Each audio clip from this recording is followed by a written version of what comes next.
نحمده ونستعينه ونستغفره ونعوذ بالله من شرور أنفسنا ومن سيئات أعمالنا من يهده الله فلا مضل له ومن يضلل فلا هادي له وأشهد أن لا إله إلا الله وحده لا شريك له وأشهد أن محمدا عبده ورسوله يا أيها الذين آمنوا اتقوا الله حق تقاته ولا تموتن إلا وأنتم مسلمون يا أيها الناس اتقوا ربكم الذي خلقكم من نفس واحدة وخلق منها زوجها وبث منهما رجالا كثيرا ونساء واتقوا الله الذي تساءلون به والأرحام إن الله كان عليكم رقيبا يا أيها الذين آمنوا اتقوا الله وقولوا قولا سديدا يصلح لكم أعمالكم ويغفر لكم ذنوبكم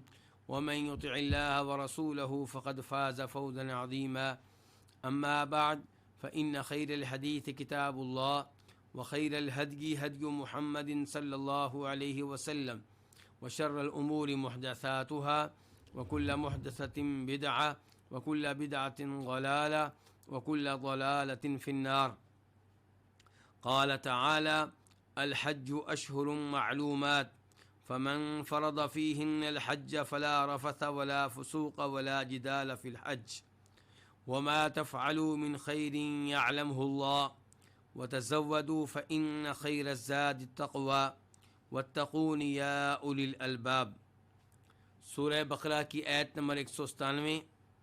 الحج اشہر معلومات، حج چند مہینے ہیں، معلومات جو معلوم ہیں. فمن فرض فیہن الحج، پس جو ان میں حج فرض کر لے، فلا رفث، تو کوئی شہوانی فعل نہیں ہے، کوئی شہوانی فعل نہیں ہوگا، ولا فسوق، اور نہ ہی کوئی گناہ کرنا ہے، ولا جدال فی الحج، اور نہ ہی کوئی جھگڑا کرنا ہے، فی الحج، حج میں. وما تفعلوا من خیر یعلمہ اللہ، اور خیر میں سے جو بھی تم کرو، یعلمہ اللہ، اللہ تعالیٰ اسے جان لے گا. وتزودوا، اور زاد راہ لے لو، فإن خیر الزاد التقوی، پس بے شک بہترین زاد راہ تقوی ہے. واتقونی، اور مجھ سے ڈرو، یا اولی الالباب، اے عقل والو. الحج، حج مشہور و معروف ہے، اس کا تذکرہ ہو رہا ہے، اور اس سے پہلے جو آیات گزری ہیں ان میں بھی تذکرہ حج ہی کا ہے. اشہر معلومات، اشہر شہر کی جمع ہے، مہینے، جمع قلت ہے، چند مہینے. معلومات، جو معلوم ہیں، جنہیں ہر کوئی جانتا ہے.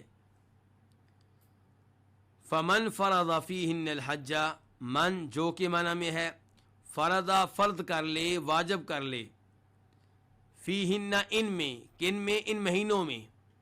کیا واجب کر لے؟ الحج، حج کو. فلا رفث، تو کوئی رفث نہیں کرنا، کوئی جماع نہیں کرنا.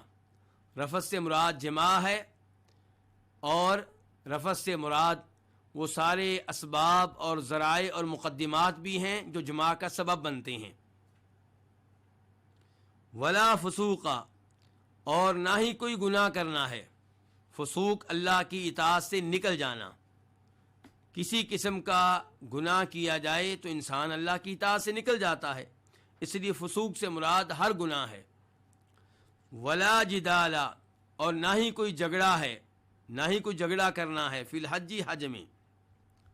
فی الحج کا تعلق تینوں الفاظ سے ہے، یعنی کہ حج میں نہ کوئی جماع وغیرہ کرنا ہے، اور نہ ہی حج میں کوئی فسق و فجور کا کام کرنا ہے، اور نہ ہی حج میں کوئی جھگڑا کرنا ہے.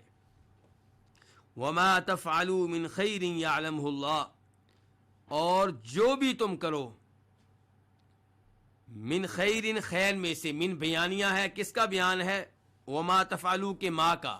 اللہ نے کہا تھا جو بھی کرو، تو ما بمعنی جو، اس میں ابہام ہے، اس ابہام کو دور کرنے کے لیے من آیا ہے کہ جو بھی کرو، کیا جو بھی خیر کا کام کرو. تو اس من نے بتا دیا کہ ما سے مراد خیر کے کام ہیں، ما سے مراد شر کے کام نہیں ہیں. وما تفعلوا من خیر، اور جو بھی خیر کا کام تم کرو، یعلمہ اللہ، اللہ اسے جان لے گا. یعلمہ کی ضمیر خیر کی طرف جا رہی ہے. تفعلوا یہ کیا ہے؟ فعل مضارع ہے، جمع کے لیے ہے. اصل میں کیا تھا؟ وما تفعلون، نون گر گیا ہے کیونکہ فعل شرط ہے. یعلمہ اللہ، یعلم فعل مضارع ہے واحد، کیونکہ اللہ تعالیٰ ایک ہیں. یعلم جان لے گا، لیکن یعلم کی میم کے اوپر سکون آیا ہے، جزم آئی ہے، اس لیے کہ جواب شرط ہے. وَتَزَوَّدُوا، اور زیادہ راہ لے لو. تو واو اور کے معنی میں ہے، اور اس کے بعد کیا ہے؟ تزودوا، فعل امر ہے جمع کے لیے، تم زیادہ راہ لے لو. فَإِنَّ، اِنَّا بے شک تاکید کا معنی بھی دیتا ہے، تعلیل کا معنی بھی دیتا ہے. کیونکہ خیر الزاد تقوی، بہترین زاد راہ کیا ہے؟ تقوی ہے. تقوی کا لفظی معنی کیا ہوتا ہے؟ بچنا، کسی چیز سے دور رہنا، اجتناب کرنا. واتقونی، یہ فعل امر ہے، اصل میں ہے اتقو، اور اس کے بعد کیا ہے؟ نی کا معنی کیا ہوگا؟ مجھ سے. تو اتقو کا معنی کیا ہے؟ ڈرو، فعل امر ہے جمع کے لیے، یا اے کے معنی میں ہے. اولی الالباب، عقل والو. الباب لب کی جمع ہے، لب عقل کو کہتے ہیں. اللہ رب العزت اس آیت کریمہ میں بتا رہے ہیں کہ حج کے اوقات کون سے ہیں. آپ جانتے ہیں کہ عمرے کا کوئی وقت نہیں ہے. عمرہ سال میں آپ کبھی بھی، کسی بھی مہینے میں، کسی بھی ہفتے میں، کسی بھی دن میں کر سکتے ہیں. لیکن حج کے مہینے مقرر ہیں. کتنے مہینے ہیں؟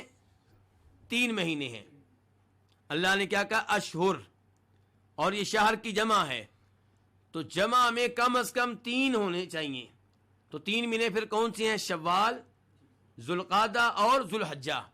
اور یہی قول ہے جناب عبداللہ ابن عباس رضی اللہ تعالیٰ عنہ کا، جیسا کہ امام بخاری اپنی صحیح میں لے کر آئے ہیں. عبداللہ بن عمر کا قول یہ ہے کہ حج کے مہینے شوال، ذوالقعدہ اور ذوالحجہ کے ابتدائی 10 دن ہیں.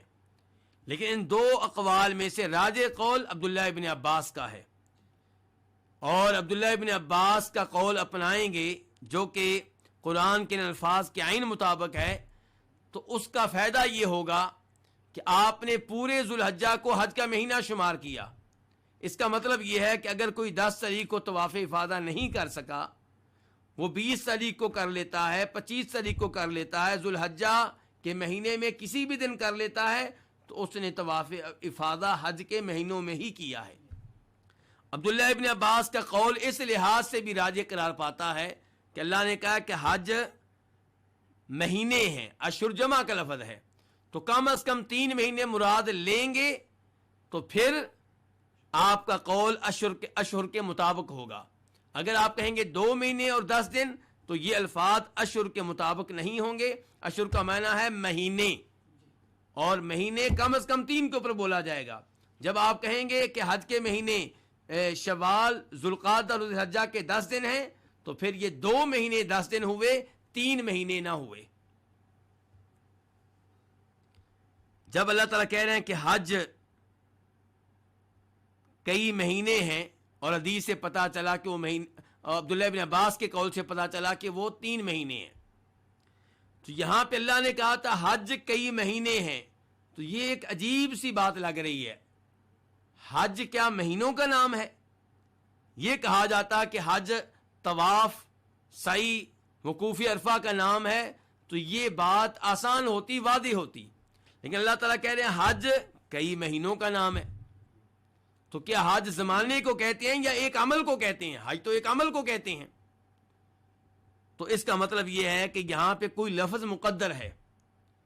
مثال کے طور پہ الحج ذو اشہر معلومات، کہ حج کئی مہینوں پہ مشتمل ہے، یا آپ کہیں گے الحج وقتہ اشہر معلومات، حج اس کا وقت کیا ہے، اس کے اوقات کیا ہیں، کئی مہینے ہیں معلومات جو معلوم ہیں، جو ہر ایک کو پتا ہے کہ کون سے مہینے ہیں۔ اور ان الفاظ سے یہ بھی پتا چلا کہ اللہ رب العزت نے حج کو کس قدر اہمیت دی ہے، حج کو کس قدر مقام و مرتبہ دیا ہے۔ آپ غور کریں کہ حج 5-6 دنوں کا نام ہے، 8 ذوالحجہ کو شروع ہوتا ہے اور 12 ذوالحجہ کو یا 13 ذوالحجہ کو اپنے اختتام تک پہنچ جاتا ہے۔ لیکن اللہ تعالیٰ کہہ رہے ہیں حج کئی مہینوں کا نام ہے، 3 مہینوں کا نام ہے جو کہ معلوم ہے، جنہیں ہر کوئی جانتا ہے۔ اس کا مطلب یہ ہے کہ حج وہ عظیم عبادت ہے جس کی تیاری شوال سے شروع ہو جائے، ذوالقعدہ سے شروع ہو جائے۔ اگرچہ حج ادا ذوالحجہ میں ہوگا، ذوالحجہ کے چند ایام میں ہوگا، لیکن اس کی تیاری، اس کی نیت وہ شوال سے شروع ہو جائے گی، ذوالقعدہ سے شروع ہو جائے گی۔ ان الفاظ سے یہ بھی پتا چلا کہ حج کی نیت انہی مہینوں میں کی جائے، ان مہینوں سے پہلے نہ کی جائے۔ اور یہ بات مزید واضح ہوتی ہے اس جملے سے جو اس کے بعد آ رہا ہے۔ تو اللہ تعالیٰ کہہ رہے ہیں الحج اشہر معلومات، حج کئی مہینے ہیں معلومات جو کہ معلوم ہیں، جنہیں ہر کوئی جانتا ہے۔ فمن فرض فیہن الحج، پس جو فرض کر لے، فیہن ان میں، کن میں، ان مہینوں میں، کیا فرض کر لے، الحج۔ اس کا مطلب یہ ہے کہ حج فرض ہوگا انہی مہینوں میں۔ اور فرض سے کیا مراد ہے؟ فرض سے مراد یہ ہے کہ حج میں داخل ہونے کی نیت کر لینا۔ رمضان میں آپ نے نیت کی ہوتی ہے کہ اس سال میں حج کروں گا، لیکن شوال میں جب آپ اپنے گھر سے احرام باندھ کر نکلیں گے اور میقات سے تلبیہ کہیں گے تو یہ نیت ہے حج میں باقاعدہ داخل ہونے کی اور حج کے شروع ہونے کی۔ اور جب کوئی حج میں داخل ہونے کی نیت کر لیتا ہے، اب حج اس کے اوپر فرض ہو گیا، چاہے ابتدائی طور پہ وہ فرض نہ ہو، چاہے اس نے فرض حج پہلے کر لیا ہو اور اس بار نفلی حج کر رہا ہو، لیکن جب اس نے نیت کر لی حج میں داخل ہونے کی، اب حج اس کے اوپر کیا ہو گیا ہے، فرض ہو گیا ہے۔ اور اس کی مزید تائید اس ایت سے ہوتی ہے جس ایت میں اللہ تعالیٰ کہتے ہیں وَأَتِمُّ الْحَجَّ وَالْعُمْرَةَ لِلَّهِ، کہ حج اور عمرے کو اللہ کی خاطر مکمل کرو۔ اگرچہ حج اور عمرے کا آغاز آپ نے کیا ہے نفلی طور پہ، لیکن جب آپ نے نیت کر لی، اللہ تعالیٰ کہتے ہیں حج عمرے کو مکمل کرو، ادھورا چھوڑنے کی، ناقص چھوڑنے کی اجازت نہیں ہے۔ اور یہی مفہوم ہے ان الفاظ کا کہ جو ان مہینوں میں حج فرض کر لے۔ حج کیسے فرض ہوگا؟ حج کی نیت کر لینے سے، وہ نیت جس نیت کے ساتھ انسان حج میں داخل ہو جاتا ہے۔ اس نیت کی بات نہیں ہو رہی جو انسان 1 مہینہ پہلے کر لیتا ہے، 1 سال پہلے کر لیتا ہے، 10 سال پہلے کر لیتا ہے کہ میں حج کروں گا۔ یہ وہ نیت ہے جس نیت کے ساتھ انسان حج میں داخل ہو جاتا ہے۔ فمن فرض فیہن الحج، پس جو ان میں یعنی کہ ان مہینوں میں حج کو فرض کر لے، تو یہ وہ الفاظ ہیں جن سے پتہ چل رہا ہے کہ حج فرض ہوگا، حج کی نیت ہوگی ان مہینوں میں۔ رمضان میں اگر کوئی پاکستان سے نکلتا ہے، انڈیا سے نکلتا ہے، بنگلہ دیش سے نکلتا ہے اور کہتا ہے لبیک اللہم حجن، اے اللہ میں حج کے لیے حاضر ہوں، تو اس کی یہ نیت درست نہیں ہے، کیونکہ رمضان حج کا مہینہ نہیں ہے۔ حج کا مہینہ کون سا ہے؟ شوال، ذوالقعدہ، ذوالحجہ۔ فمن فرض فیہن الحج، پس جو فرض کر لے حج کو، کس کو اوپر فرض کر لے؟ اپنے اوپر۔ فلا رفث ولا فسوق ولا جدال فی الحج، تو پھر اس کے لیے کیا تعلیمات ہیں؟ جس نے نیت کر لی ہے اس کے لیے کیا تعلیمات ہیں؟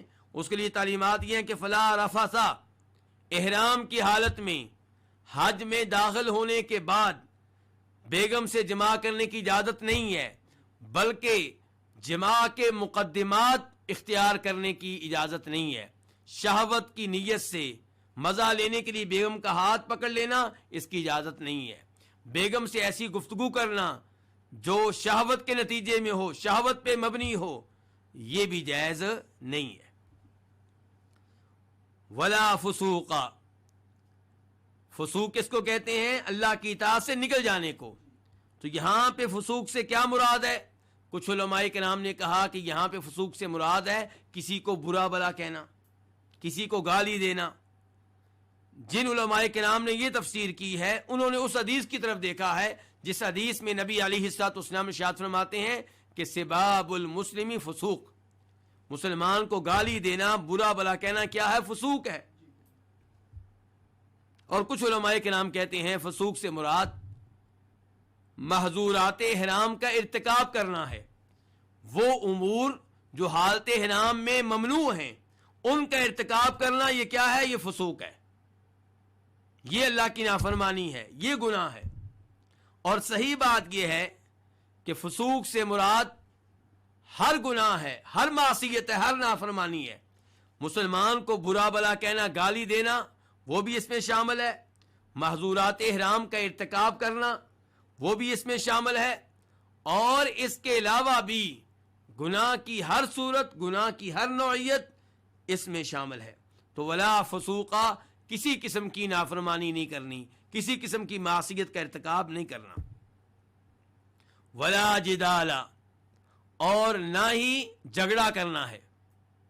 فی الحج، حج میں، یعنی کہ یہ تینوں کام حج میں کرنے کی اجازت نہیں ہے۔ جب آپ نیت کر کے حج میں داخل ہو چکے، اب یہ تین کام آپ کے لیے ممنوع ہیں۔ جھگڑا کرنا، بحث و مباحثہ کرنا، یہ اگر حق کو ثابت کرنے کے لیے ہو، حق کی تائید کے لیے ہو تو اس میں کوئی حرج نہیں ہے۔ بحث و مباحثہ کرنا، جھگڑا کرنا اگر باطل کو باطل ثابت کرنے کے لیے ہو تو اس میں کوئی حرج نہیں ہے۔ لیکن اگر مقصد حق کا اثبات نہیں ہے، مقصد حق کا غلبہ نہیں ہے، بلکہ اپنے آپ کو غالب کرنا ہے، ایک موضوع چھیڑ لیا، اب چاہتے ہیں کہ میں لوگوں کے سامنے فتح حاصل کروں، لوگ مان لیں کہ میں دلائل کے لحاظ سے بہت مضبوط ہوں، میرے پاس بہت علم ہے، اس قسم کا کوئی مقصد ہے تو پھر حج میں بحث و مباحثہ کی اجازت نہیں ہے۔ ایسے ہی دنیاوی امور میں بحث و مباحثہ کرنا، واش روم پہلے کون استعمال کرے گا، پانی پہلے کون پیے گا، اس دروازے میں پہلے کون داخل ہوگا، گاڑی پہ پہلے کون سوار ہوگا، گاڑی سے پہلے کون اترے گا، تو ایسے امور میں بحث و مباحثہ کرنے کی اور جھگڑا کرنے کی اجازت نہیں ہے۔ ان الفاظ کی تائید کے طور پہ نبی علیہ الصلوۃ والسلام کی ایک حدیث آپ کے سامنے رکھنا چاہوں گا۔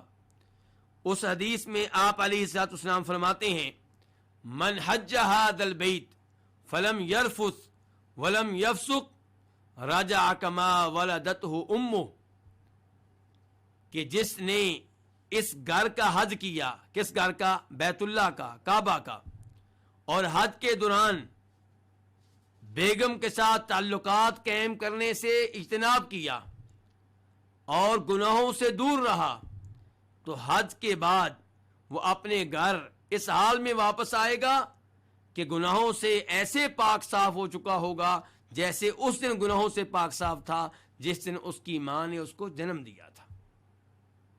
اس سے آپ اندازہ کر سکتے ہیں کہ اگر حج اللہ رب العزت کے احکام کے مطابق کیا جائے، نبی علیہ الصلوۃ والسلام کی تعلیمات اور سنت کے مطابق ادا کیا جائے تو اس کی کیا شان ہے، اس کا کیا مقام و مرتبہ ہے۔ اور اس سے یہ بھی پتا چلا کہ حج میں بیگم سے تعلقات قائم کرنے سے گریز کرنا ہے اور ہر طرح کے گناہوں سے دور رہنا ہے۔ یہاں پہ ایک سوال پیدا ہوگا کہ گناہوں کی ممانعت یہ تو حج میں داخل ہونے سے پہلے بھی ہے، بعد میں بھی ہے، اور فضول قسم کا لڑائی جھگڑا کرنا یہ تو حج سے پہلے بھی منع ہے، حج کے بعد بھی منع ہے، تو اللہ نے یہ کیوں کہا ہے کہ حج میں منع ہے؟ تو اللہ تعالیٰ نے اس لیے کہا ہے تاکہ ہر ایک کو معلوم ہو جائے کہ یہ امور اگرچہ حج سے پہلے بھی منع ہیں، حج کے بعد بھی منع ہیں، لیکن حج کے دوران ان کی ممانعت کی شدت میں اضافہ ہو جاتا ہے۔ یہ چیزیں حج سے پہلے بھی جرم ہیں، لیکن دوران حج کریں گے تو جرم میں اضافہ ہو جائے گا۔ تو اللہ رب العزت کہتے ہیں فلا رفث ولا فسوق ولا جدال فی الحج، حج کے دوران کسی قسم کا جنسی تعلق قائم نہیں کرنا، ولا فسوقا اور کسی قسم کا گناہ نہیں کرنا، ولا جدالا اور لڑائی جھگڑا نہیں کرنا۔ اس کے بعد اللہ تعالیٰ فرماتے ہیں وما تفعلوا من خیر یعلمہ اللہ، اللہ نے پہلے شر کا تذکرہ کیا جس سے دور رہنا ہے، اس کے بعد اللہ تعالیٰ خیر کے کاموں کی ترغیب دے رہے ہیں، فرمایا وما تفعلوا من خیر، اور جو بھی خیر کا کام کرو گے، خیر یہ نکرہ ہے اور شرط کے بعد آیا ہے تو عموم کا فائدہ دیتا ہے، خیر کا کام بڑا ہو یا چھوٹا ہو، جو بھی خیر کا کام کرو گے یعلمہ اللہ، ضائع نہیں جائے گا، اللہ کے علم میں ہے، یعنی کہ اللہ اس کا اجر و ثواب دے گا۔ تو یہ خیر کے کام کرنے کی ترغیب دی جا رہی ہے۔ آپ حج کے دوران تلاوت کریں، حج کے دوران تلبیہ پڑھیں، حج کے دوران طواف کریں، حج کے دوران صفا مروہ کی سعی کریں، حج کے دوران آپ نماز پڑھیں، جو بھی خیر کے کام کریں گے اللہ تعالیٰ کے علم میں ہے، ضائع نہیں جائیں گے۔ حج کے دوران اپنے دیگر مسلمان بھائیوں کے ساتھ اخلاق کا رویہ اپنائیں، تعاون کا رویہ اپنائیں اور انہیں کسی قسم کی تکلیف نہ دیں، یہ خیر کے سارے کام اللہ کے علم میں ہیں، اللہ تعالیٰ کے ہاں تمہاری یہ نیکی ضائع نہیں جائے گی، اللہ اس پہ اجر و ثواب دے گا۔ اور ان الفاظ سے یہ بھی پتا چلا کہ ہر چیز اللہ کے علم میں ہے، اس سے پتا چلا کہ اللہ کی صفات میں سے ایک صفت کیا ہے؟ علم، اور اللہ تعالیٰ کی صفت میں کوئی عیب نہیں ہے، کوئی کمزوری نہیں ہے۔ انسان کہتا ہے کہ میں عالم ہوں، میں ماسٹر ہوں، میں ماہر ہوں، لیکن جن امور میں مہارت کا دعویٰ کرتا ہے ان امور میں بھی اس کا علم 100% نہیں ہوتا، ان امور میں بھی غلطی کر جاتا ہے، خطا کر جاتا ہے، لیکن اللہ تعالیٰ کی صفت علم میں کسی قسم کی کوئی کمی نہیں ہے۔ وَتَزَوَّدُوا فَإِنَّ خَيْرَ الزَّادِ التَّقْوَىٰ، اللہ تعالیٰ فرماتے ہیں زاد راہ لے لو، کیونکہ بہترین زاد راہ کیا ہے؟ تقویٰ ہے۔ ان الفاظ کا معنی و مفہوم جاننے کے لیے اس سبب نزول کا جان لینا ضروری ہے جو ان الفاظ کے نزول کا سبب بنا۔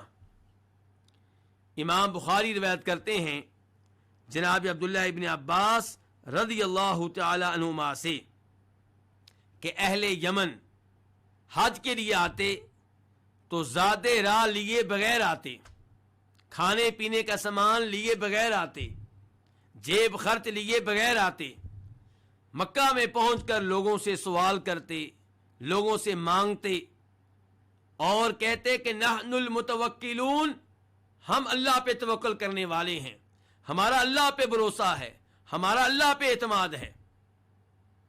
تو اللہ رب العزت نے یہ آیات نازل کی اور کہا وَتَزَوَّدُوا، زاد راہ لے لو، کھانے پینے کا سامان لے کر آؤ، جیب خرچ لے کر آؤ۔ فَإِنَّ خَيْرَ زَادِ التَّقْوَىٰ، پھر اللہ نے کہا بہترین زاد راہ کیا ہے؟ تقویٰ ہے۔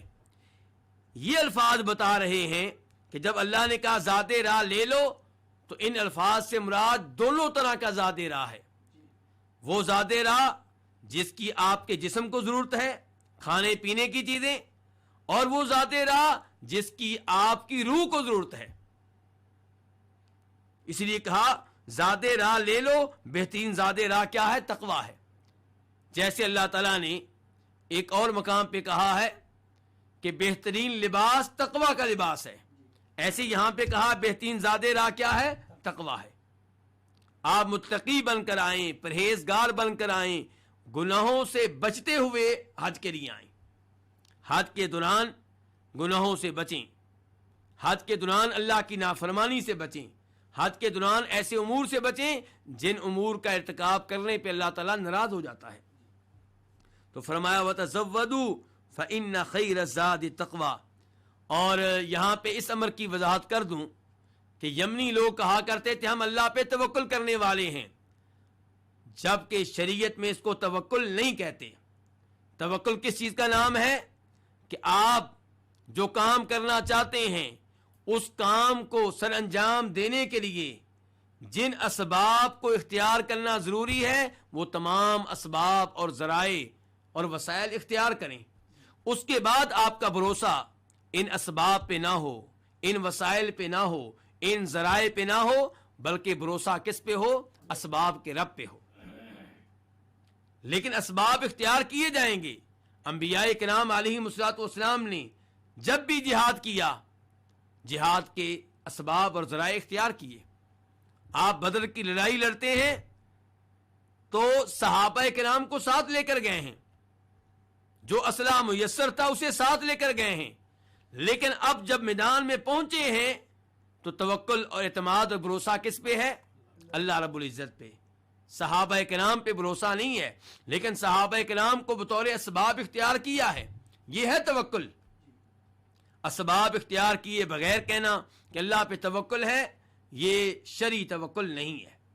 تو یمنی لوگ آتے تھے، ان کا توکل اور بھروسہ اللہ تعالیٰ پہ نہیں تھا، لوگوں کی جیب پہ تھا، لوگوں کے مال پہ تھا۔ اور آج بھی کئی لوگ درویش بن کر بیٹھ جاتے ہیں، آپ کو درباروں پہ بیٹھے ہوئے نظر آئیں گے، کہیں گے جی ہمارا اللہ پہ توکل ہے، محنت نہیں کریں گے، مزدوری نہیں کریں گے، کوئی پیشہ اور ہنر اختیار نہیں کریں گے۔ یہ بھی حقیقت میں اللہ پہ توکل نہیں کرتے، ان کا توکل بھی لوگوں کے ہاتھ پہ ہے، لوگوں کے مال پہ ہے، لوگوں کی جیب پہ ہے، اور ایسا توکل مذموم ہے۔ شریعت ایسے توکل کو پسند نہیں کرتی۔ وَتَزَوَّدُوا فَإِنَّ خَيْرَ الزَّادِ التَّقْوَىٰ وَاتَّقُونِ يَا أُولِي الْأَلْبَابِ۔ جب تقویٰ کا ذکر آیا تو اللہ نے کہا وَاتَّقُونِ، مجھ سے ڈرو، اللہ تعالیٰ کے غضب سے ڈرو، اللہ کے عذاب سے ڈرو، اللہ کی ناراضگی سے ڈرو۔ وَاتَّقُونِ، اور مجھ سے ڈرو، یا اولی الالباب، اے عقل والو۔ اس سے پتہ چلا کہ یہ نصیحت کون قبول کرتے ہیں؟ جو عقل مند ہوتے ہیں۔ عقل کو استعمال کرنے والے کس سے ڈرتے ہیں؟ اللہ تعالیٰ سے۔ اور جو عقل کو استعمال نہیں کرتے وہ اللہ کی بجائے لوگوں سے ڈرتے ہیں۔ نماز کے لیے نہیں آئیں گے، کس سے ڈرتے ہوئے؟ اپنے کسی ڈائریکٹر سے ڈرتے ہوئے، کسی دنیاوی انسان کے خوف سے۔ جبکہ عقل مند کس سے ڈرتے ہیں؟ اللہ رب العزت سے۔ وہ اللہ تعالیٰ کی اطاعت کو، اللہ کے آرڈر کو، اللہ کے حکم کو دیگر لوگوں کی ناراضگی پہ ترجیح دیتے ہیں۔ تو واتقون یا اولی الالباب۔ اس کے بعد آیت نمبر 198 اللہ تعالیٰ کہہ رہے ہیں لیس علیکم جناح ان تبتغوا فضلا من ربکم فاذا افضتم من عرفات فاذکروا اللہ عند المشعر الحرام واذکروه كما هداکم وان کنتم من قبلہ لمن الضالین۔ تمہارے اوپر کوئی حرج نہیں ہے، تمہارے اوپر کوئی گناہ نہیں ہے اس بات میں کہ تم اپنے رب کی طرف سے کسی فضل کو تلاش کرو۔ فَإِذَا أَفَضْتُم مِّنْ عَرَفَاتٍ، پس جب تم واپس آؤ عرفات سے، فَاذْكُرُوا اللَّهَ عِندَ الْمَشْعَرِ الْحَرَامِ، تو مشعر حرام کے پاس اللہ کا ذکر کرو۔ وَاذْكُرُوهُ، اور اس کا ذکر کرو جیسا کہ اس نے تمہیں ہدایت دی ہے۔ اور بے شک بات یہ ہے کہ تم اس ہدایت سے پہلے یقیناً گمراہوں میں سے تھے۔ لیسا کا معنی کیا ہوتا ہے؟ نہیں۔ علیکم، تمہارے اوپر، جناح، کوئی حرج، کوئی گناہ، ان تبتغوا فضلا من ربکم، ان تبتغوا مصدر مؤول ہے اور یہ منصوب ہے بنزع الخافض، یعنی کہ اس سے پہلے فی مقدر ہے، فی ان تبتغوا فضلا من ربکم، یعنی کہ تمہارے اوپر کوئی حرج نہیں ہے، کوئی گناہ نہیں ہے اس بات میں کہ تم اپنے رب کا کوئی فضل تلاش کرو۔ تبتغوا اصل میں کیا تھا؟ تبتغون، فعل مضارع جمع کے لیے، تو ان تبتغوا آیا تو نون گر گیا، معنی کیا ہوگا؟ تمہارا تلاش کرنا۔ فضلا من ربکم، اپنے رب کا فضل۔ یہاں پہ ربوبیت کون سی ہے؟ ربوبیت خاصہ۔ اللہ نے اپنے رب ہونے کی نسبت کن کی طرف کی ہے؟ ان کی طرف جو حج کر رہے ہیں۔ حج کرنے والے مسلمان، اللہ رب العزت نے اپنے رب ہونے کی نسبت ان کی طرف کی ہے، حالانکہ اللہ تعالیٰ سب کا رب ہے۔ لیکن یہاں پہ اللہ تعالیٰ نے حج کرنے والے مسلمانوں کے بارے میں کہا کہ میں تمہارا رب ہوں. اس سے پتا چلا کہ اللہ تعالیٰ ان لوگوں کے خصوصی طور پہ رب ہیں، کیونکہ یہ اللہ کی راہ میں نکلے ہیں تو اللہ تعالیٰ ان کا خصوصی طور پہ اہتمام کرنے والے ہیں. فَإِذَا أَفَضْتُمْ، اذا جب کے معنی میں ہے، افضتم فعل ماضی جمع کے لیے، افاد یفیدو سے لوٹنا، واپس آنا، تو افضتم تم واپس آؤ، من عرفات میدان عرفات سے. عرفات اس میدان کو کہتے ہیں جہاں پہ حاجی ذی الحجہ کی 9 تاریخ کو ٹھہرتے ہیں، وقوف کرتے ہیں. فاذکروا اللہ، فا الگ ہے اور اذکروا الگ ہے. یہ اذکروا فعل امر ہے جمع کے لیے، تم یاد کرو، تم تذکرہ کرو. کس کا؟ اللہ تعالیٰ کا. کہاں پہ؟ عند المشعر الحرام، مشعر حرام کے پاس. مشعر یہ اسم ظرف ہے، ظرف مکان ہے. مشعر اس جگہ کو کہتے ہیں جہاں پہ اللہ کے شاعر میں سے کوئی شعیرہ ادا کیا جائے. اور یہاں پہ یہ مشعر کون سا ہے؟ الحرام، حرمت والا. یعنی کہ یہ وہ مشعر ہے جو حرم کے ایریے میں ہے، حرم سے باہر نہیں ہے.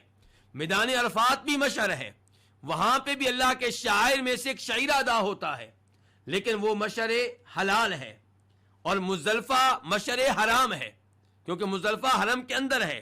اس لیے اللہ تعالی نے کہا کہ وہ مشعر جو حرمت والا ہے، یعنی کہ حرم کے اندر ہے.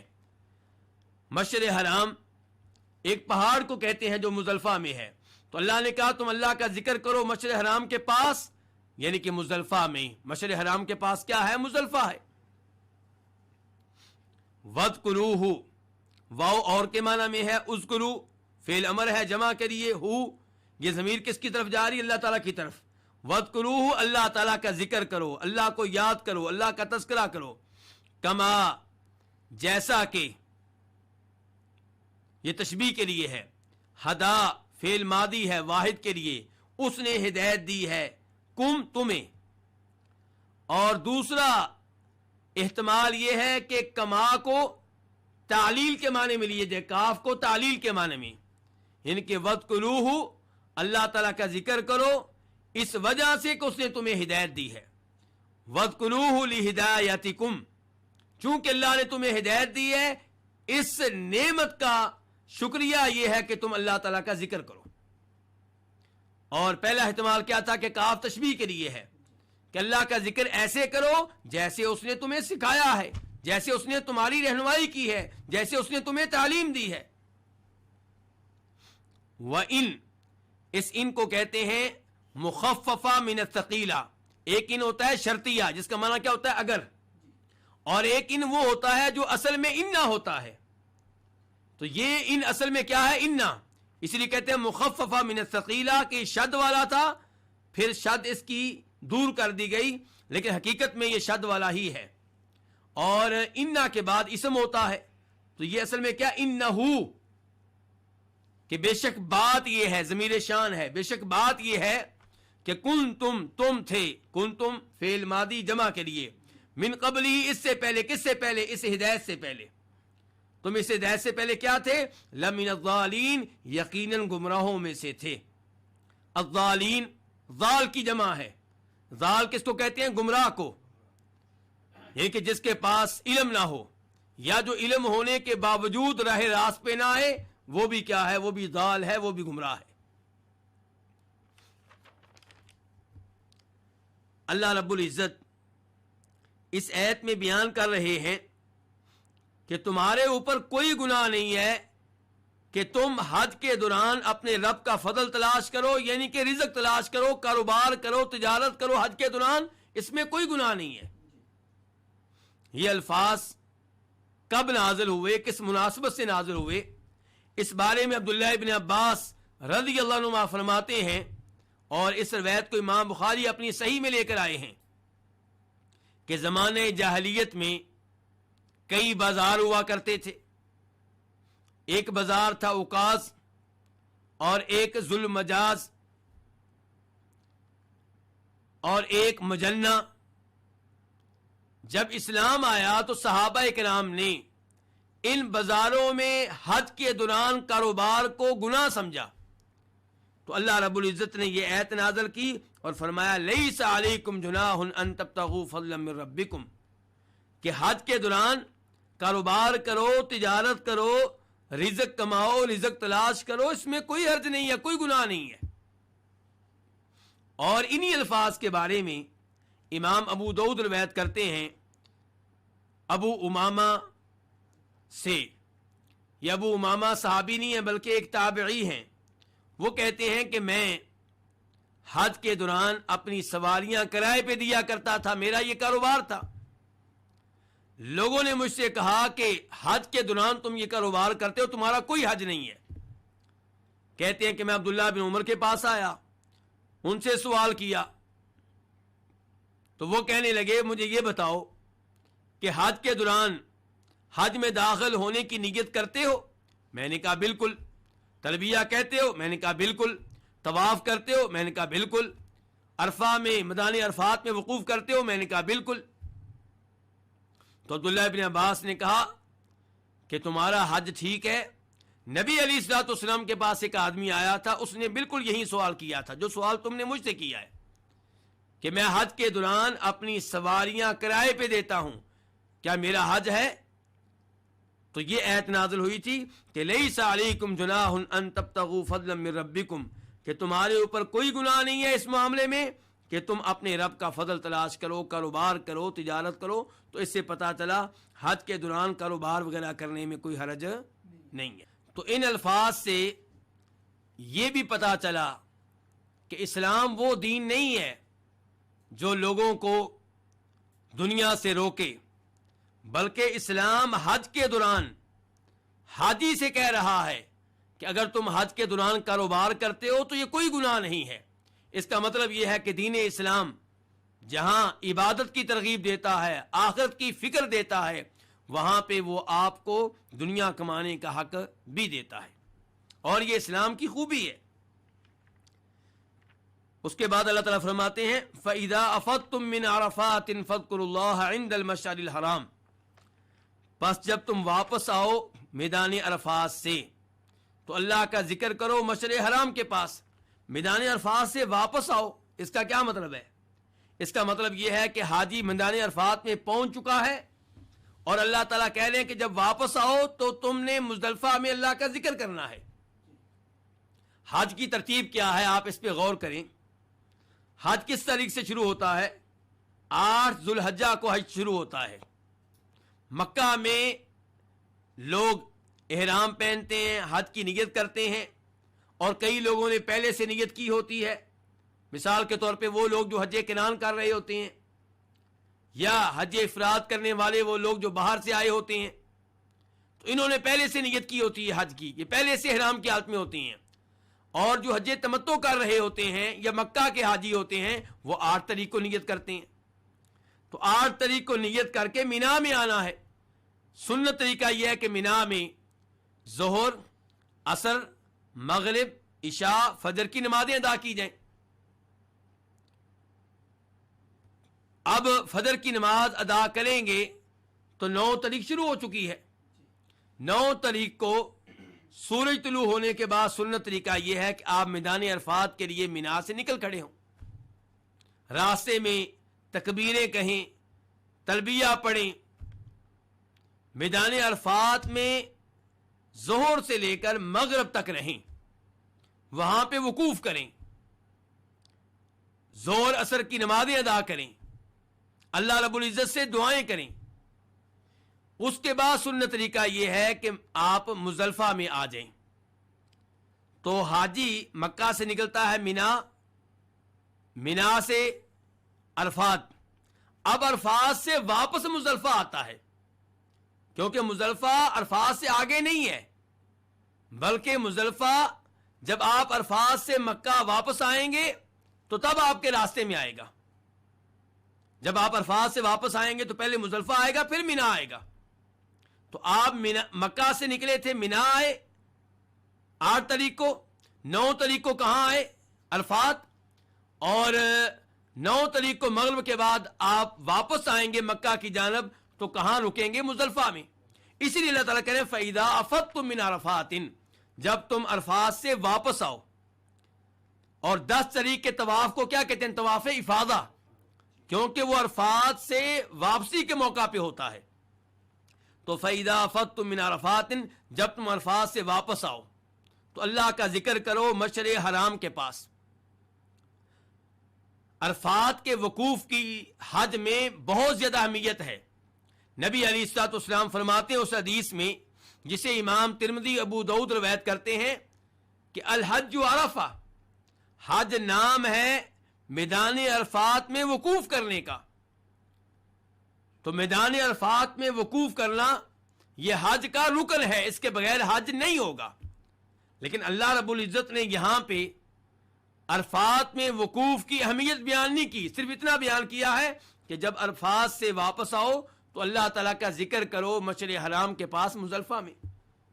اللہ نے یہ نہیں کہا کہ عرفات میں وقوف کرو، اس کا آرڈر نہیں دیا۔ اس میں کیا حکمت ہے؟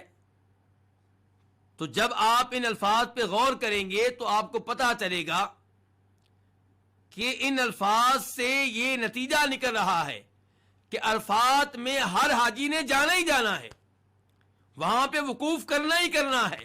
یہ بات سب کو معلوم ہے، یہ بات واضح ہے، لیکن مزدلفہ کی اہمیت شاید کئی لوگوں کے لیے واضح نہ ہو، تو اللہ تعالی نے کہا فَاذْكُرُوا اللَّهَ عِنْدَ الْمَشْعَرِ الْحَرَامِ، کہ جب تم عرفات سے واپس آؤ، عرفات کے وقوف سے فارغ ہو جاؤ، تو تم نے اللہ کا ذکر کرنا ہے مشعر حرام کے پاس۔ مشعر حرام کے بارے میں بتا چکا ہوں، یہ مزدلفہ میں ایک پہاڑ کا نام ہے۔ تو اس پہاڑ کے قریب اللہ کا ذکر کرنا ہے، اس کا مطلب یہ ہے کہ پورے مزدلفہ میں اللہ کا ذکر کرنا ہے۔ تو اللہ کا ذکر کون سا ہے مزدلفہ میں؟ مغرب عشاء کی نمازیں ادا کی جائیں گی، 9 طریق کی مغرب اور عشاء کی نمازیں اور اسی طرح فجر کی نمازیں، 3 نمازیں وہاں پہ ادا کی جائیں گی۔ یہ اللہ کا ذکر ہے، نماز اللہ کا سب سے بڑا ذکر ہے۔ وَأَقِمِ الصَّلَاةَ لِذِكْرِ، اس کے علاوہ وہاں پہ تلبیہ کہا جائے۔ اور نبی علیہ الصلوۃ والسلام کی سنت ہے کہ آپ مزدلفہ میں فجر کی نماز اندھیرے میں ادا کیا کرتے تھے۔ فجر طلوع ہونے کے بعد فوراً آپ فجر کی نماز ادا کرتے اور اس کے بعد اللہ کا ذکر کرتے، اللہ سے دعائیں کرتے۔ جب خوب روشنی ہو جاتی تو سورج نکلنے سے پہلے پہلے آپ مینا کی طرف نکل جاتے۔ تو یہ ہے فَاذْكُرُوا اللَّهَ عِنْدَ الْمَشْعَرِ الْحَرَامِ، کہ مشعر حرام کے پاس اللہ کا ذکر کریں، یعنی کہ وہاں پہ نمازیں ادا کریں، تلبیہ کہیں، دعائیں کریں۔ اور اس کے بعد اللہ تعالیٰ فرماتے ہیں وَاذْكُرُوهُ كَمَا هَدَاكُمْ، اور اللہ کا ذکر کرو کما ہداکم، جیسے اس نے تمہیں ہدایت دی ہے، یعنی کہ اللہ کی تعلیمات کے مطابق اللہ کا ذکر کیا جائے۔ اہل مکہ مشرکین قریش وہ بھی حج کیا کرتے تھے، لیکن وہ کیا کرتے؟ وہ دوران حج تلبیہ کہتے، اللہ کا ذکر کرتے تو اس میں شرک کی ملاوٹ کر دیتے۔ لبیک اللہم لبیک لبیک لا شریک لک، میں حاضر ہوں اے اللہ، میں حاضر ہوں، میں حاضر ہوں، اس بات کا اعلان کرتا ہوں تیرا کوئی شریک نہیں۔ اس کے بعد کیا کہتے تھے؟ الا شریکا هو لک تملکہ وما ملک، تیرا کوئی شریک نہیں سوائے اس شریک کے جس کا تو مالک ہے۔ انہوں نے اللہ رب العزت کے ساتھ شرک کرنے کا چور دروازہ رکھا ہوا تھا۔ شروع کے الفاظ توحید پہ مشتمل ہیں اور آخری الفاظ شرک پہ مشتمل ہیں۔ تو اللہ تعالیٰ کہہ رہے ہیں اس انداز سے ذکر نہیں کرنا، وَاذْكُرُوهُ، اللہ کا ذکر ویسے کرنا ہے جیسے اللہ نے تمہیں سکھایا ہے، جیسے اللہ نے تمہاری رہنمائی کی ہے، جیسے اللہ نے تمہیں تعلیمات دی ہیں۔ یا آپ کہیں گے وَاذْكُرُوهُ كَمَا هَدَاكُمْ، کہ کاف تعلیل کے لیے ہے اور ما مصدریہ ہے، تو وَاذْكُرُوهُ لِهِدَایَتِكُمْ، اللہ کا ذکر اس لیے کرو کہ اللہ نے تمہارے اوپر بہت بڑا انعام کیا، اللہ نے تمہیں ہدایت دی، اللہ نے تمہیں ایمان اور اسلام قبول کرنے کی توفیق دی۔ اس نعمت کا تقاضا ہے کہ اللہ کا شکر ادا کرو اور اللہ کا ذکر کرو۔ وَإِن كُنتُم مِّن قَبْلِهِ لَمِنَ الضَّالِينَ، بے شک بات یہ ہے کہ تم اس سے پہلے یقیناً گمراہوں میں سے تھے۔ تو یہ الفاظ بتا رہے ہیں کہ انسان کو چاہیے کہ وہ اللہ تعالیٰ کی نعمت کو یاد رکھے، اللہ تعالیٰ کے احسان کو یاد رکھے، اور اس بات کو اپنے ذہن میں بٹھائے رکھے کہ میں گمراہ تھا، اللہ نے مجھے ہدایت دی، میں جاہل تھا، اللہ نے مجھے علم دیا، میں نماز پڑھنے کا طریقہ نہیں جانتا تھا، اللہ نے مجھے طریقہ سکھایا، میں حج عمرہ کرنے کا طریقہ نہیں جانتا تھا، اللہ نے مجھے سکھایا۔ تو اللہ تعالیٰ کی یہ نعمت یاد رکھے، اسی لیے اللہ تعالیٰ کہہ رہے ہیں وَإِن كُنتُم مِّن قَبْلِهِ لَمِنَ الضَّالِينَ، یقیناً تم اس ہدایت سے پہلے گمراہوں میں سے تھے۔ اس کے بعد آیت نمبر 199 اللہ تعالیٰ کہتے ہیں ثُمَّ أَفِيضُوا مِنْ حَيْثُ أَفَاضَ النَّاسُ وَاسْتَغْفِرُوا اللَّهَ إِنَّ اللَّهَ غَفُورٌ رَحِيمٌ۔ ثُمَّ پھر افیدو تم واپس آؤ، من حیث افاض الناس جہاں سے لوگ واپس آتے ہیں، واپس آؤ اس جگہ سے جہاں سے لوگ واپس آتے ہیں، واستغفر اللہ اور اللہ سے مغفرت طلب کرو، اللہ سے بخشش طلب کرو، ان اللہ غفور الرحیم یقیناً اللہ تعالیٰ بہت بخشنے والا ہے، نہایت رحم کرنے والا ہے۔ ثم پھر کے معنی میں ہے، یہاں پہ سوال پیدا ہوگا کہ اللہ تعالیٰ کہہ رہے ہیں کہ وہاں سے واپس آؤ جہاں سے لوگ واپس آتے ہیں، تو لوگ کہاں سے واپس آتے ہیں؟ میدان عرفات سے۔ تو میدان عرفات کا تذکرہ پہلے ہو چکا، اس کے بعد اللہ نے مزدلفہ کا تذکرہ کیا، اس کے بعد تذکرہ آنا چاہیے تھا مینا کا، لیکن اللہ تعالیٰ کہہ رہے ہیں کہ پھر تم واپس آؤ جہاں سے لوگ واپس آئے ہیں، اور اللہ تعالیٰ نے لفظ کا استعمال کیا ثم پھر، گویا کہ مزدلفہ کے بعد دوبارہ میدان عرفات میں جانا ہے اور وہاں سے واپس آنا ہے۔ لیکن گزارش یہ ہے کہ ثم کے الفاظ پھر کہنے کا مطلب یہ نہیں ہے کہ مزدلفہ کے بعد اب میدان عرفات میں جانا ہے اور وہاں سے واپس آنا ہے، بلکہ ثم کے الفاظ یہ بتا رہے ہیں کہ وہ الفاظ جس کا تذکرہ ہو چکا ہے، اس الفاظ میں مکہ کے لوگ بھی جائیں گے۔ اس سے پہلے کیا ہوتا تھا کہ مکہ کے قریشی کہتے ہم تو حرم والے ہیں، ہم مزدلفہ میں رہیں گے، حرم کے ایریے میں رہیں گے، میدان عرفات حرم سے باہر ہے، ہم وہاں پہ نہیں جائیں گے، وہاں پہ لوگ جائیں گے، ہم لوگ نہیں جائیں گے کیونکہ ہم حرم والے ہیں، ہم بڑے معزز ہیں، ہم حرم کے ایریے سے باہر نہیں نکلیں گے۔ تو اللہ تعالیٰ نے کہا ثم افیضوا من حیث افاض الناس، کہ پھر تم واپس آؤ جہاں سے لوگ واپس آئے ہیں۔ تو لوگ کہاں سے واپس آتے ہیں؟ میدان عرفات سے۔ تم نے بھی میدان عرفات میں جانا ہے۔ ام المؤمنین عائشہ روایت کرتی ہیں، اور اس روایت کو امام ترمذی اپنی جامع میں لے کر آئے ہیں کہ قریشی لوگ میدان عرفات میں نہیں جاتے تھے، تو اللہ نے یہ الفاظ نازل کیے اور کہا ثم افیضوا من حیث افاض الناس، اور اللہ نے اپنے نبی کو حکم دیا کہ آپ نے میدان عرفات میں جانا ہے۔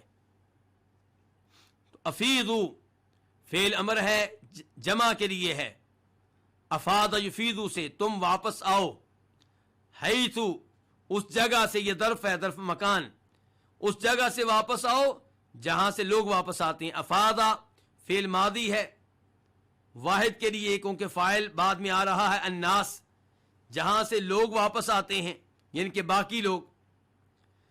واستغفر اللہ، واو اور کے معنی میں، استغفروا فعل امر ہے جمع کے لیے، اور سین طلب کا معنی دیتی ہے، مانگنے کا، مغفرت مانگو، مغفرت کا سوال کرو اللہ، اللہ رب العزت سے۔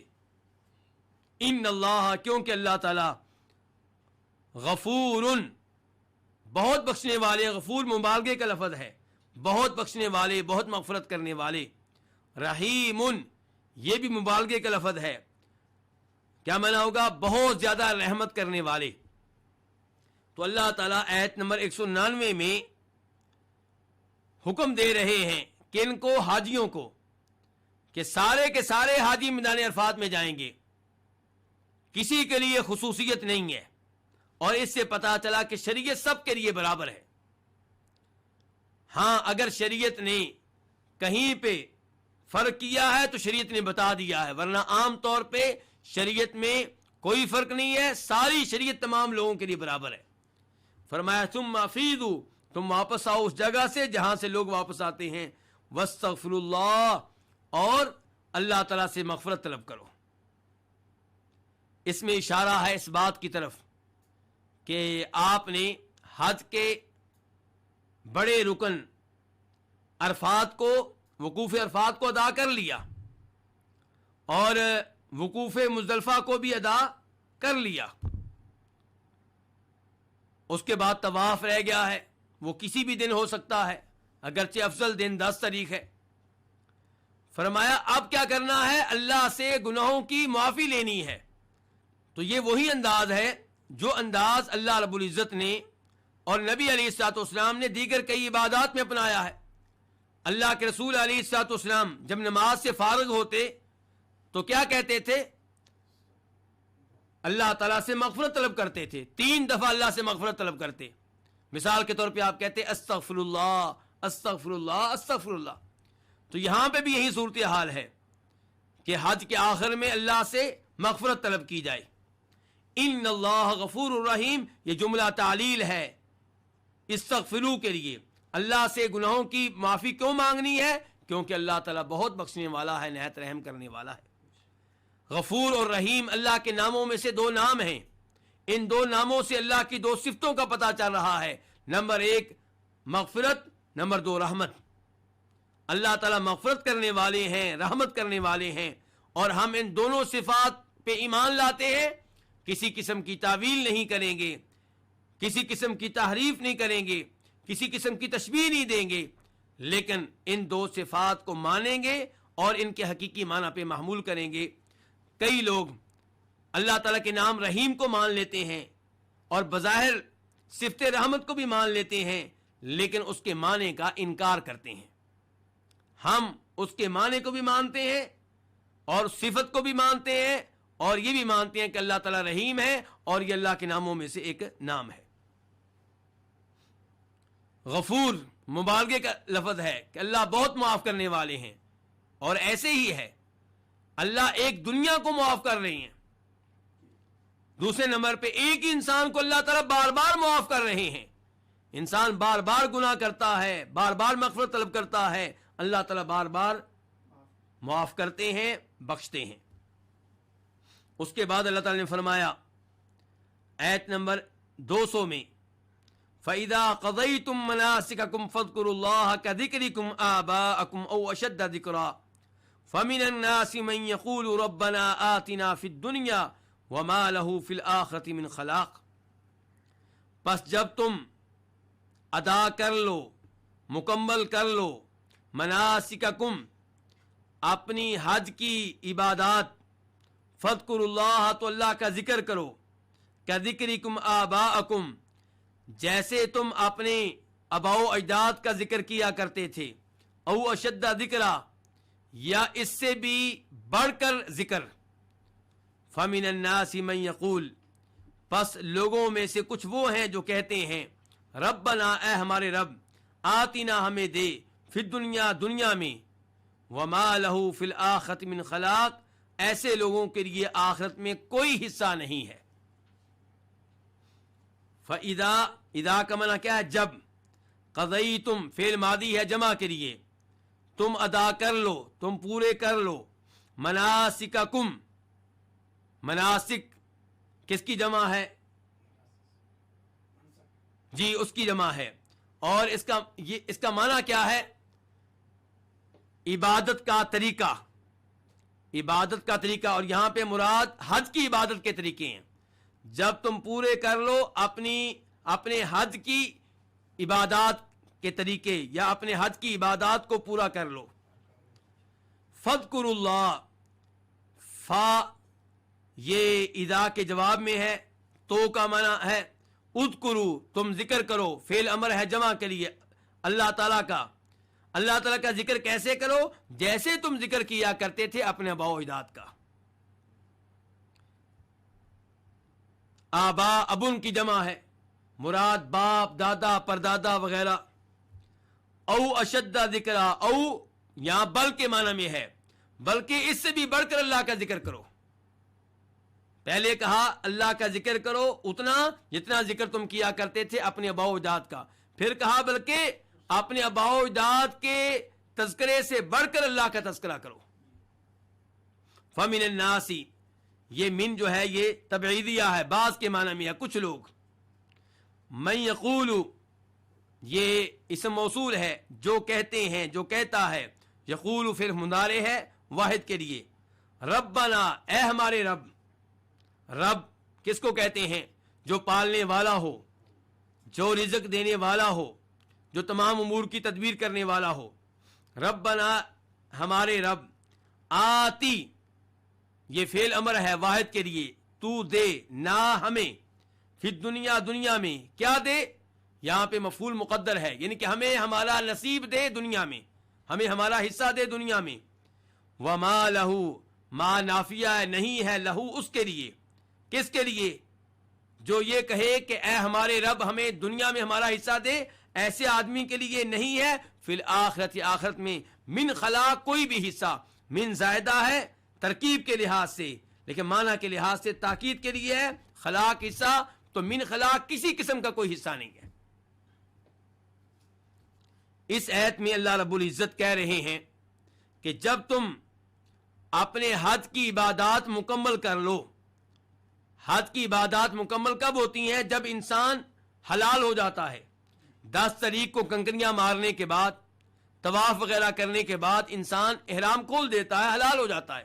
تو اللہ تعالیٰ کہتے ہیں جب تم اپنی حج کی عبادات مکمل کر لو، فاذکروا اللہ، تو اب اللہ کا ذکر کرو۔ حاجی 10 تاریخ کے بعد کہاں ٹھہرتا ہے؟ مینا میں۔ تو مینا میں پہلے لوگ اپنے خاندان کا تذکرہ کیا کرتے تھے، اپنے آباء و اجداد کا تذکرہ کیا کرتے تھے، ان پہ فخر کیا کرتے تھے، جیسا کہ عبداللہ ابن عباس بیان کرتے ہیں اس روایت میں جس کو امام ابن ابی حاتم اپنی تفسیر میں لے کر آئے ہیں۔ کہا کرتے تھے میرا والد، میرا دادا، میرا پردادا وہ تھا جس نے فلاں موقع پہ اتنا خرچ کیا، اتنے لوگوں کو کھانا کھلایا۔ میرا باپ دادا وہ تھا جس نے فلاں قاتل کی دیت ادا کی، فلاں معاملے کو حل کیا۔ تو اپنے بڑوں کا تذکرہ کیا کرتے تھے، ان پہ فخر کیا کرتے تھے۔ تو اللہ تعالی نے کہا فاذکروا اللہ، اللہ کا ذکر کرو، کذکرکم آباءکم، جیسے تم ذکر کیا کرتے تھے اپنے آباء و اجداد کا۔ او اشد ذکرا، بلکہ جتنا تم تذکرہ کیا کرتے تھے اپنے آباء و اجداد کا، اس سے کہیں زیادہ تذکرہ کس کا کرو؟ اللہ تعالیٰ کا کرو، کیونکہ اللہ تعالیٰ تمہارا خالق ہے، تمہارا مالک ہے، تمہارا رازق ہے۔ فَمِنَ النَّاسِ، بعض لوگ وہ ہیں جو کہتے ہیں کہ اے ہمارے رب ہمیں ہمارا حصہ کہاں دے؟ دنیا میں، یعنی کہ وہ دنیا مانگتے ہیں، انہیں آخرت کی کوئی فکر نہیں ہے، جنت کا سوال نہیں کرتے، جہنم سے بچنے کا سوال نہیں کرتے، بس دنیا مانگتے رہتے ہیں۔ اس بارے میں بھی عبداللہ ابن عباس بیان کرتے ہیں، جیسا کہ امام ابن حاتم ان سے اپنی تفسیر میں روایت کرتے ہیں کہ وہ کہا کرتے تھے مینا میں کہ اے اللہ ہمارے اس سال کو خوشحالی کا سال بنا دے، ہمارے اس سال کو اچھی اولاد کا سال بنا دے، ہمیں اچھی اولاد دینا، اور بارشوں کا سال بنا دے۔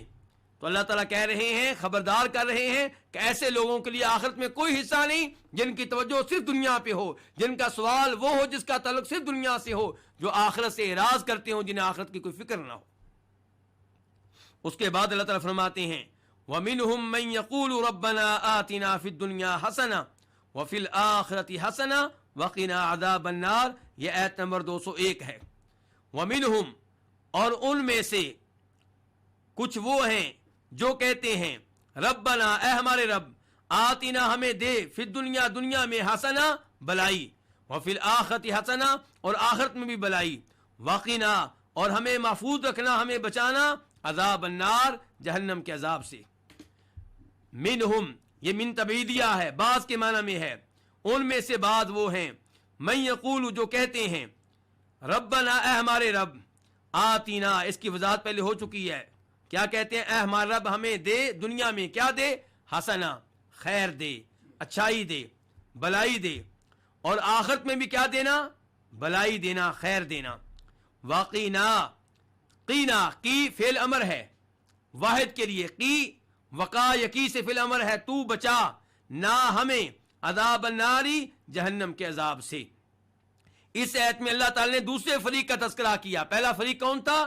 جس کی توجہ صرف دنیا پہ ہے، آخرت سے کوئی غرض نہیں ہے، آخرت کی کوئی فکر نہیں ہے۔ اللہ نے کہا ان کا آخرت میں کوئی حصہ نہیں ہے۔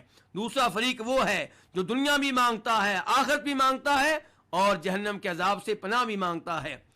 تو اللہ رب العزت دوسرے فریق پہ راضی ہیں، پہلے فریق پہ راضی نہیں ہے۔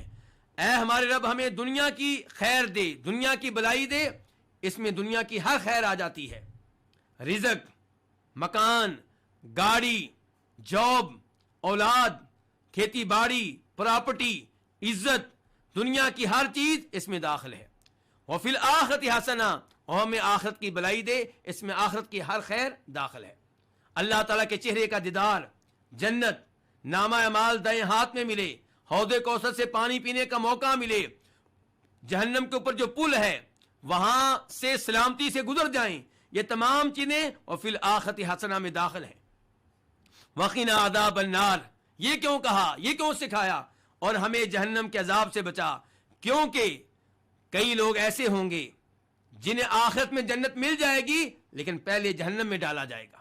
تو دعا کیا سکھائی گئی ہے کہ اے اللہ ہمیں دنیا کی خیر دے، آخرت کی خیر دے، لیکن جہنم کے عذاب سے بچا، جنت میں جگہ دے، جہنم میں جائے بغیر۔ یہ عظیم دعا ہے، یہ وہ دعا ہے جو نبی علیہ السلام اکثر و بیشتر کیا کرتے تھے، جناب انس ابن مالک کیا کرتے تھے، اور یہ طواف میں رکن یمانی اور حجر اسود کے درمیان یہ دعا کرنا سن